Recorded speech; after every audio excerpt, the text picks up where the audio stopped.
Shanda was just a 12-year-old girl trying to find her place in the world. But that was kind of hard for her because after her parents got divorced, she moved to a new city with her mom and her mom got remarried. But that marriage didn't work out either, and it didn't last long. So, after the second divorce, mother and daughter once again packed their bags and hit the road, this time even farther to another state. In other words, they had to start a new life in a new house, neighborhood, and school. What her mother expected from her then was not to complain, to behave well, to perform well, to hold back her tears, and to be open to new friendships.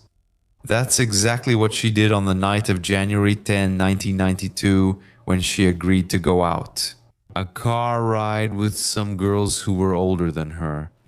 Obviously, Shanda had no idea that the destination of that ride would be hell, and that one of the passengers wouldn't return alive. I'm Marcos Campos. Welcome, everyone. You already know, but it's worth reminding, every week 3 episodes here, Monday, Wednesday, and Friday. Enable notifications to stay updated, join the channel if possible. Guys, have you ever stopped to think that in our daily lives, we always end up wearing the same piece of clothing or the same ones? Do you have any favorites? There, we open the closet, take a look, search, and grab the same one as always, isn't that right? There's a logic to it because it works, it's comfortable, it fits well, we create a connection with it, and it ends up being our favorite piece. Isn't that right? And it's exactly with that in mind, which I believe is something many people have in common, that Insider's proposal comes up. You don't need to have a bunch of clothes, you actually just need the right clothes, the so-called smart wardrobe, you know? The piece I'm wearing here today, for example, is a Haley Game Changer. This one is black because I think it matches my setup a lot, but I have other colors too. Yeah, by the way, the colors are beautiful. Check out Insider's website. It's a t-shirt made with technological fabric designed for real-life routines. It's comfortable, breathable, works really well. For working, going out, hanging out, traveling, whatever you want. Just open your closet, grab it, and put it on. It fits great. And of course, you know that Insider also has great clothes for women. Anna, for example, my wife, has several pieces from Insider and she doesn't take them off either, okay? By the way, I think our closet is 90% Insider these days. Just take a look at this perfect top she's wearing in this photo. You can go to the gym or work in it, no problem. And now, in March, guys, there's a very important detail, okay? It's Consumer Month. At Insider, my code Marcos Campos can be combined with the discounts on the website and you can get up to 50% off. So, if you were already thinking about trying Insider or updating some pieces in your wardrobe, this is the best time of the year to do it, okay? Go to the Insider website using the link I'll leave here. In the first pinned comment, use my code Marcos Campos and enjoy. That was the message. Now let's get to the facts.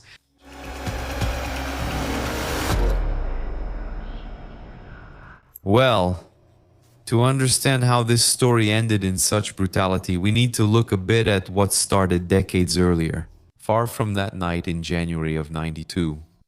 The Vietnam War, guys, was a bloody conflict that lasted about 20 years from 55 to 75 and left a lot of scars. You know that thing about post-traumatic stress? Yeah, when soldiers come back home with serious emotional scars. So, in this episode, we get into some totally bizarre stuff from the life of a former soldier. And we wonder if the horrors of that war were responsible for the events of 1992 that affected the main character of this episode, Shanda. As if the links of a great criminal chain stretched across time and space. It seems complicated, but it's not. We'll get to that part of the story soon, so no one gets lost. So, let's continue here with our main character, Shanda Renee Shatter, 12 years old. Daughter of divorced parents who used to spend weekends at her father's house, Stephen Shatter, in Madison, Indiana. Remember that the girl, who was born in 1979 in Pineville, Kentucky, had moved with her mother, Jacqueline, to live in Louisville. And then in 1991, the two had moved again. They moved to the city of New Albany in Indiana. It was there in New Albany where Shanda lived. At that moment, all the central events of this story unfolded. At the school she attended, the girl joined the cheerleading, volleyball, and softball teams. At the time of the events, she was studying at Our Lady of Perpetual Help School and was part of the girls' basketball team there. It was part of her personal effort to make everything work, of her determination. So, on January 10th, 1992, just before dark, a car stopped in front of Senior Stephen Shatter's house.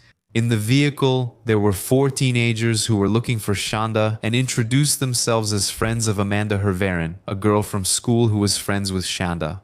The plan was for all of them to go for a drive to meet up with Amanda at a place known as the Witch's Castle, which was a ruined stone house located on a secluded hill overlooking the Ohio River. And I think, guys, I don't even need to say that this plan by itself already sounds pretty unusual weird, doesn't it? I could even mention a cliche scene here, like something's about to go wrong in a horror movie. You know, a bunch of young people, a forest, maybe right there. A perfect setting for a killer, some crazy murderer to show up and end everyone's life, right?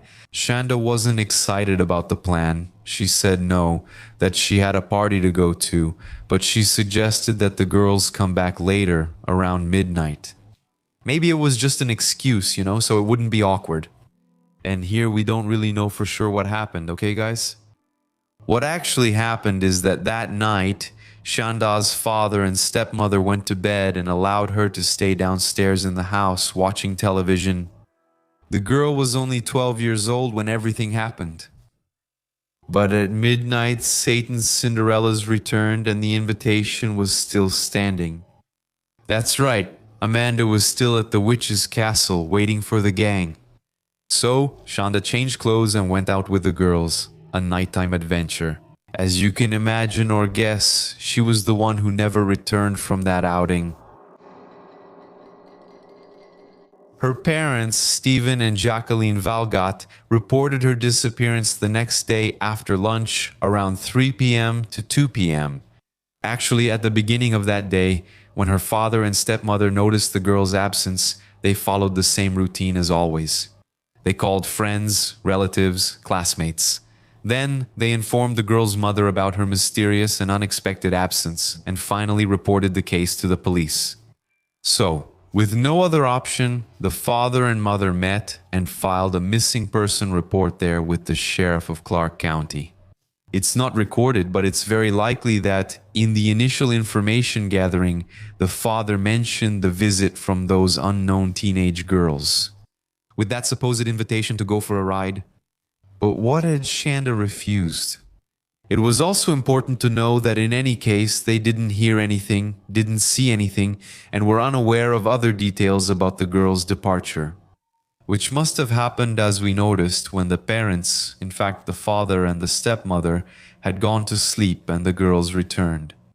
The point here, guys, and one of the links in this chain is that Shanda didn't want to go. Most likely she really did give that excuse at the beginning, but as I joked, right, the devil's Cinderellas came back. Because why is that, right? That's what we're going to see now. What's important to know at this point, at the start of the investigation, is that there was no sign of forced entry or violence at the house, okay? Unfortunately. So, later that same day, January 11th, 1992, two hunters who were walking through an isolated area found the girl's body. The remains were in a field near a dirt road. The condition of the corpse and the details later revealed by the medical examiner's report would become part of one of the most frightening stories in the United States. A realization of the true decline of humanity. It was the brothers Don and Ralph Foley who spotted the corpse by the side of the road, okay? At first they thought it was some kind of mannequin, but when they got out of the vehicle and approached, they realized it was clearly a charred body, possibly of a child. They called the police immediately at around 5 to 11 that day and were instructed to return to the location and wait there until the officers arrived. And the ones available at that moment were a state highway patrolman and the sheriff of Jefferson County. With support from detectives, the men then began an investigation, collecting forensic evidence at that location, which appeared to be a crime scene. And guys, they were pretty shocked at first, okay? And they also initially suspected a drug deal, in other words, a crime committed by professional criminals, because they didn't believe that local residents could be responsible for what was there. In front of their eyes, the corpse was positioned in a sexually suggestive way, which was obviously intentional. The victim's face and hands had been burned in an attempt to make her unrecognizable. Of course, not identifiable, right? She was there too, with her arms extended and her fists clenched, in a position known as pugilistic, which is a characteristic of the case. Muscle contraction due to heat, a result of death by burning. The detectives obtained dental records that positively identified the girl who had been reported missing. Shanda Renee Shatter as being the victim of that completely disturbing case.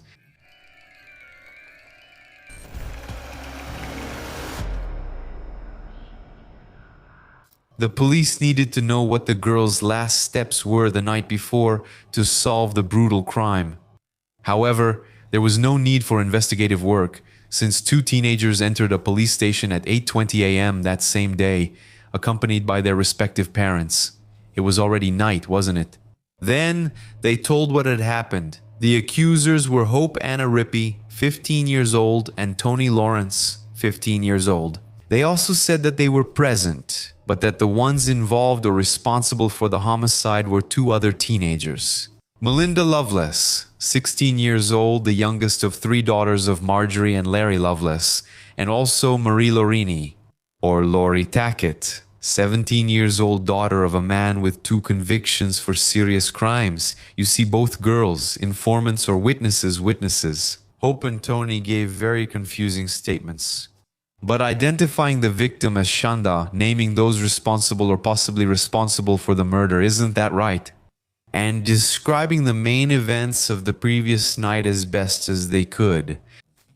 Those four girls, Hope, Tony, Melinda, and Laurie, were the occupants of the vehicle that parked there at the door of Shanda's father's house. Remember, they were the ones who insisted that Shanda go out with them and take a ride to that so-called Bruna's castle.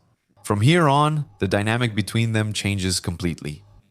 Not all of them will have the same role in what's about to happen, okay? Every detail of this story here, of this night, is pretty disgusting and could be something out of fiction, even a slasher horror movie. Just look, to begin with. In that interval between the first approach and the moment close to midnight when Shanda was convinced, let's say, to leave her house and get into that car, right? So with these girls, they kept driving around, wasting time near the future victim's house.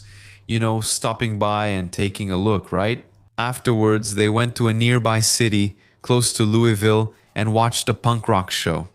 But Tony and Hope quickly lost interest in the music. And they went to the parking lot outside where this was happening, where they supposedly got involved in sexual activities with two unknown boys. And this part here has nothing to do with the case, but it shows us a behavior that is completely calm, as if life was going on normally there without any issues.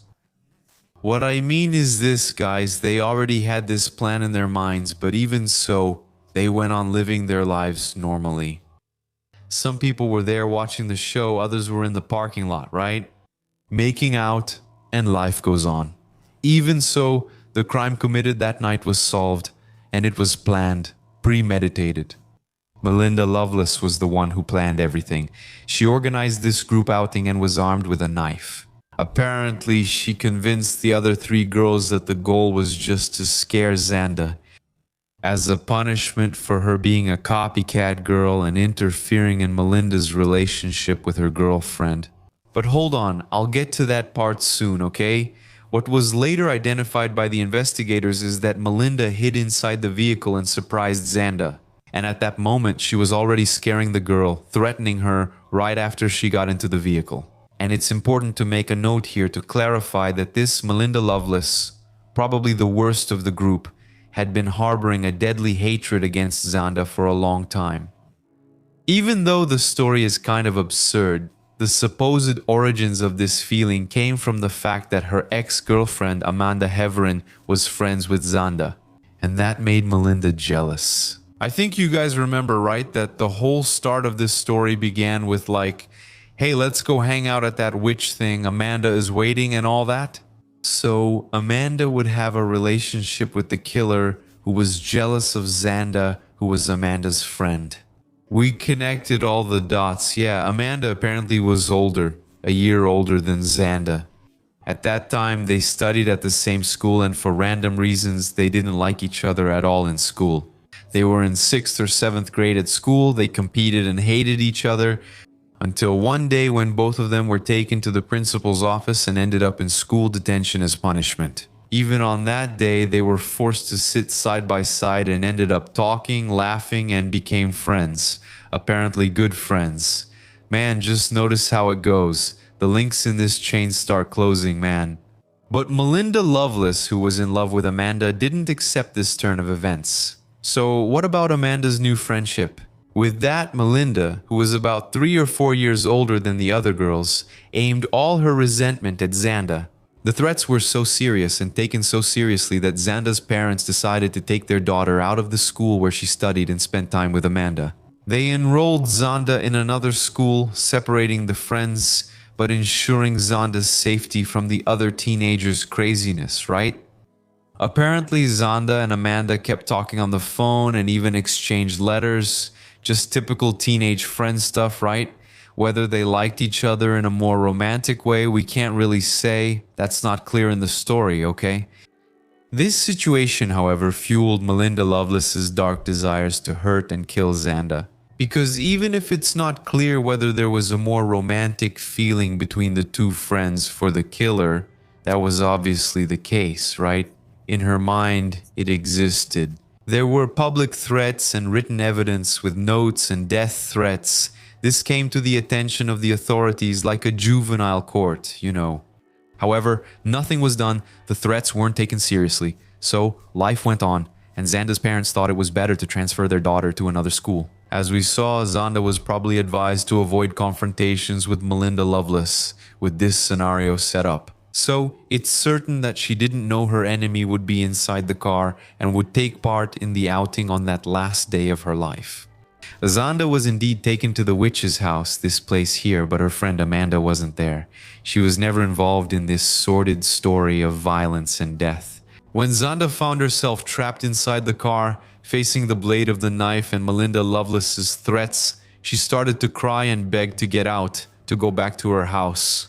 But her vulnerability only increased the other girl's pleasure in torturing her, first psychologically and then physically. Even when they arrived at the witch's castle, they dragged Xanda Scherer out of the car and took her inside the place. Then, they tied the girl up, tied her arms and legs with rope, and in that completely defenseless state, Melinda taunted her, saying she had beautiful hair and that she was imagining how pretty she would look if they cut it, which obviously scared Xanda even more. Then, Melinda started taking Xanda's rings off and handing them to the girls. She took off the Mickey watch she was wearing there, and they even danced to the music the little watch played. Xanda was frightened by stories of human bodies abandoned in the place, and that hers would be the next. They burned a t-shirt, like in a ritual, and then left that abandoned house, taking the terrified victim to a dark, abandoned building near a road. It was an area completely dense with forest. At that moment, it seems that Hope and Tony also got scared and stayed in the car. From that point on, Hope and Tony stopped participating directly in the assaults, while Melinda and Laurie took full control of the violence. It really seems like a drug deal, doesn't it? They started little by little, it kind of numbs you, they go on, I don't know, man, it's really something evil, just for the sake of evil, right? Melinda and Laurie then forced the victim at that moment to stay only in her underwear, and after that they beat Xanda on her body and head. Her mouth was badly injured because of the blows she received and also because of the braces she wore on her teeth. Xanda's neck wasn't completely cut because the knife wasn't sharp enough. But somehow they held Xanda, stabbed the girl, and then strangled her with a rope until she passed out. And then they put the girl in the trunk of the car as if she were dead. Then they went to Laurie's house where the four of them cleaned themselves up and drank sodas. I'm going to take a break, right? At some point, Xanda, trapped in the trunk of the vehicle, woke up and started screaming for help. Laurie, with another knife in hand, went to the car again and stabbed Xanda again. The blood splattered and stained Laurie, who went back inside the house and washed herself. They were actually treating the situation with humor, a twisted kind of humor, right? They felt together, united, and after that they stayed there together, having fun for a while. At that point in the early morning, the situation had already gone beyond any limit. What was left was no longer intimidation, but the decision to finally kill. At 2:30 in the morning, Hope and Tony stayed behind while Melinda and Lori got out of the car to take a walk inside. Driving to the neighboring city of Keenan, there, they opened the trunk. And since Shanda was still alive, completely destroyed, injured, but still alive, already unable to speak, the two criminals struck her with an iron bar, which was also used to sexually abuse the girl who was still breathing. They returned home, woke up their friends, Hope and Tony. Lori's mother woke up with her daughter's conversation with her friends too, and offered to prepare breakfast for them. Of course, she didn't know anything, no, but the girls refused and said they needed to go home. That is, the friends, right?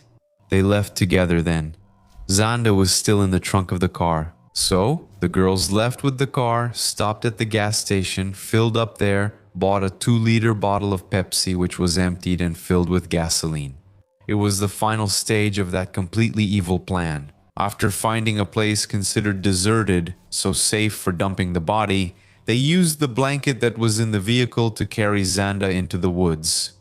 By the side of a road, they poured some gasoline and then set the body on fire. A few minutes later, they returned to pour the rest of the gasoline on her since Melinda thought her victim might still be alive. Unbelievable. The coroner later stated that the girl was breathing when she was burned. Man, it was basically an entire night of torture, wasn't it? The girls then went to a restaurant, after that, a McDonald's, around 9:30 in the morning, just to have breakfast, where they laughed about Zanda's burned body, saying it looked like one of the sausages they were eating, despite the monstrosity of the crime, of the consequences, not of the consequences, but of people's behavior after these acts. Then the schemers didn't keep the secret. They called their friends and told them what they had done, including Amanda, the supposed reason for all of this, just asking that the story not be told to other people.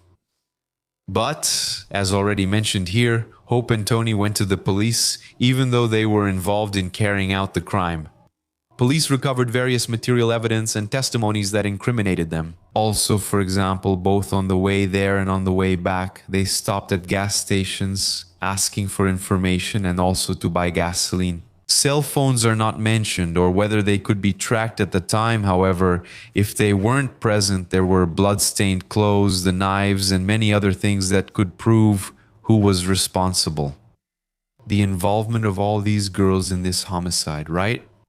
Means, motives, and opportunities were no longer a mystery to the family members, friends, colleagues, and police, and also to us. Today, the real unanswered question is, how did these people develop to reach this level of evil?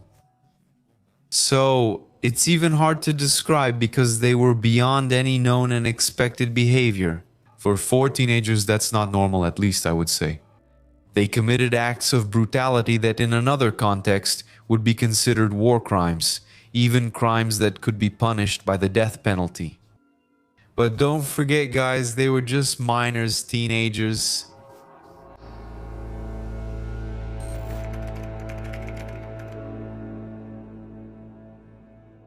At this point in the story, we're going to objectively go over the life history of the 4 teenagers. And with this, try to answer the question I just asked you, right? How did these monsters, how did these little seeds of evil sprout? Well, Melinda Lovelace was born in '75 in Indiana. She was the youngest of 3 daughters of the couple, Marjorie and Larry Lovelace. As I mentioned to you before, Larry was drafted into the United States Army during the Vietnam War, reaching the rank of sergeant. Although emotionally traumatized, he was treated as a hero. When he returned, his wife said that he was a sexual pervert, that he wore her underwear and makeup. His wife said that, okay? He forced her into encounters with other men and women in a really complicated mix, for Marjorie's life. In civilian life, the man tried several jobs, even as a police officer, but he was dismissed after assaulting a black citizen. Just look at that. He also tried to be a mailman, but he didn't fulfill his basic duties and destroyed mail instead of delivering it. The family's financial situation was unstable and depended largely on Marjorie, the mother of this family. Scenes of domestic violence were common, and the girls were always dirty, hungry, and left to fend for themselves. I would say their own luck, wouldn't you? Despite all this, husband and wife stayed together for years, while Larry presented himself as a doctor or dentist. On those occasions, he played a ruthless game, introducing his wife as his girlfriend, involving her in orgies where she was abused. Naturally, this destroyed her emotional and psychological health, leading Marjorie to repeated attempts to take her own life. She was beaten and hospitalized more than 10 times.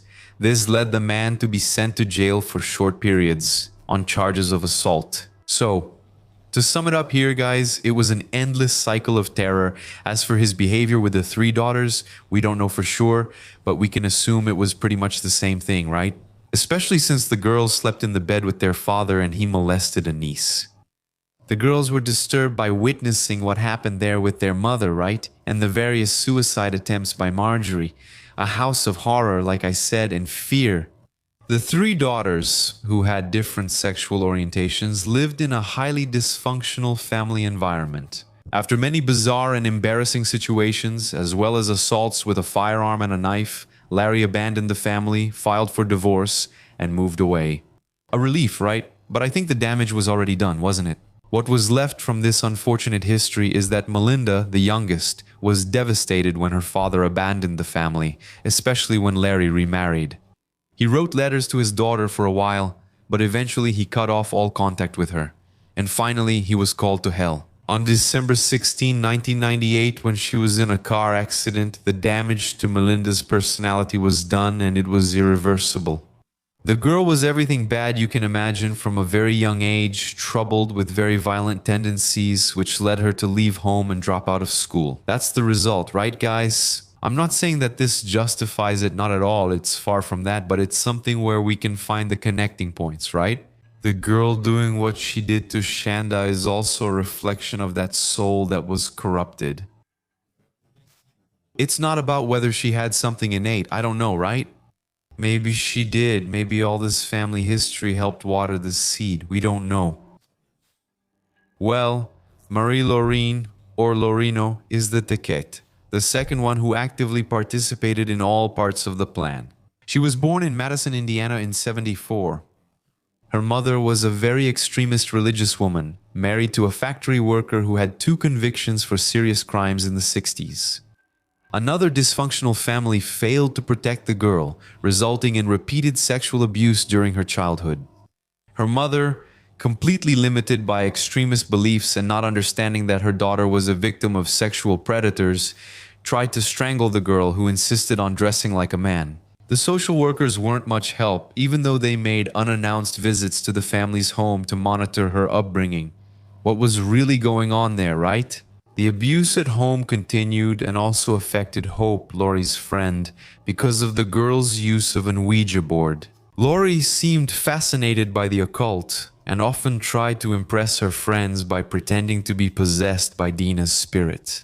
The vampire is watching guys with their emotions and mental state affected, right?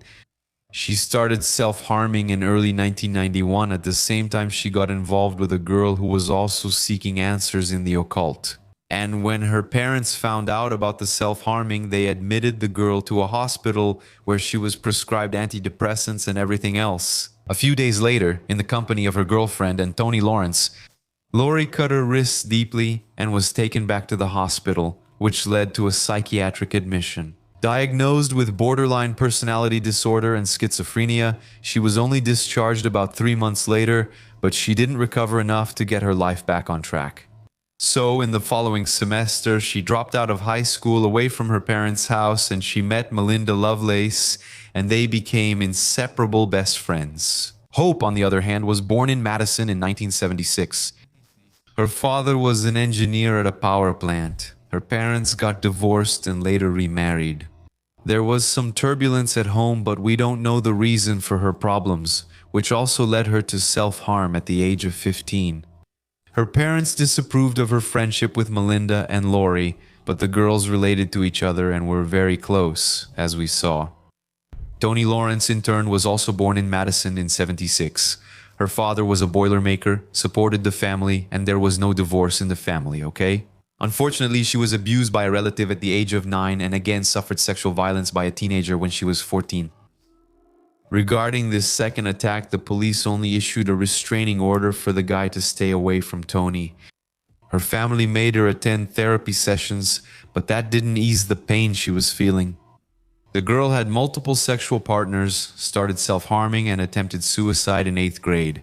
Look, guys, I don't know about you, but to me, everything here seemed very solid, way too heavy, way too complex. 4 girls with life stories like that, tragic.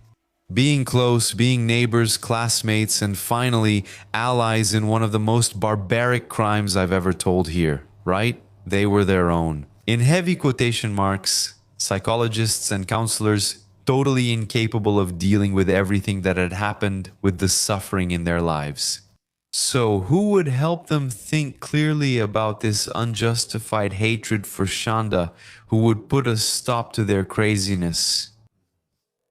And even if it's not mentioned, I think it's likely that alcohol and drugs were part of the routines of the 4 friends, okay? In other words, an explosive mix with no adults around. Also suddenly 100% aware, trying somehow to steer away from this path that was heading toward a cliff, right?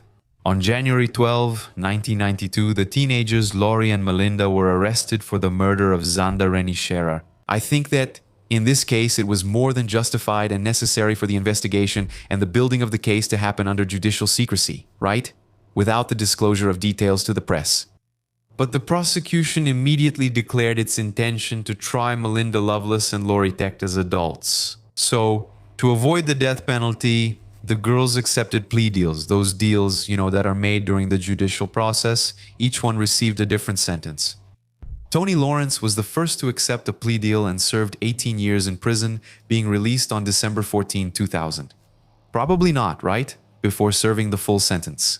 Hope was initially sentenced to 60 years, but her sentence was reduced to 35 and she was also released in 2006. Melinda Loveless and Lori Techt also made deals back in 92. Melinda received a 60-year sentence and was released in 2019. Only Lori left prison a year earlier, in 2018. In other words, those who participated in all stages served a bit more time. And as you may know, the details of the lives of the 4 teenagers involved in the homicide came to light because they were explored by their respective defense teams. In other words, their erratic lives and the abuse they suffered in childhood were exposed to the fullest, as well as their mental states. All of this was to minimize their guilt before the court, so that they would be seen as victims and incapable of discerning right from wrong, etc. It's that story we already know, right? The lawyers kept filing petitions and requests for reduced sentences, retrials, and even claims for millions in compensation. The trial of Melinda Loveless exposed the crime of her father, Larry Loveless, the former Vietnam War soldier. He had abused several children, including his own daughters. Consequently, he was arrested in February of '93 on charges of rape, sodomy, and sexual assault. However, most of the crimes took place between '68 and '77. He remained in prison for more than 2 years awaiting trial, but a judge eventually decided that all charges, except for one of sexual assault, should be dropped. Because of the statute of limitations for these crimes, which was 5 years, in Indiana that says it all, doesn't it? In other words, the violence he committed. He was arrested for rape, sodomy, sexual assault charges, and since he received a sentence equivalent to the time already served, he was released in June of '95. The guy even had the nerve to sue unsuccessfully the Floyd County Jail in a federal court, asking for $39 million, can you believe it? Claiming he suffered cruel and unusual punishment during his 2 years of incarceration. He said a bunch of nonsense, but I won't even comment on that here. Shanda's father, rape, gender, alcoholism in 2005 at 53 years old. Actually, people who knew him said the man was so disturbed. Accusations, gender. He did everything he could to kill himself except point a gun to his head, as they said. His heart was broken and he drank himself to death. And her mother, believe it or not, donated a dog in 2012.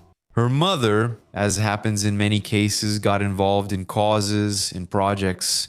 Anyway, she donated a dog for Melinda Loveless to train. This was part of a project with female inmates called the Indiana Canine Assistance Network. She was heavily criticized at the time, okay? But it seems she wanted to move on, right? In some way? The crime was documented in at least 2 nonfiction books and a fiction novel. I asked the editor to put them on the screen for you. There were also plays, movies, poetry, countless documentaries exploring this whole theme over the years. Besides, of course, police series that reported on the Shanda case, sometimes using a pseudonym. Despite the books, movies, analyses, series, all of that, what is there that's concrete? It's a child, we can say 12 years old, who was tortured to death, isn't that right? Don't forget that this is a criminal case that, even if it's retold many times, never loses its impact. It's impossible not to be shocked by her torture and death. Isn't it about Shanda? Imagine a suffering that lasted an entire night, being taken from one place to another by people who were, I don't know, consumed by evil. It can only be that, but what you consider evil is up to each person. What did you think about this case? Shocking, right?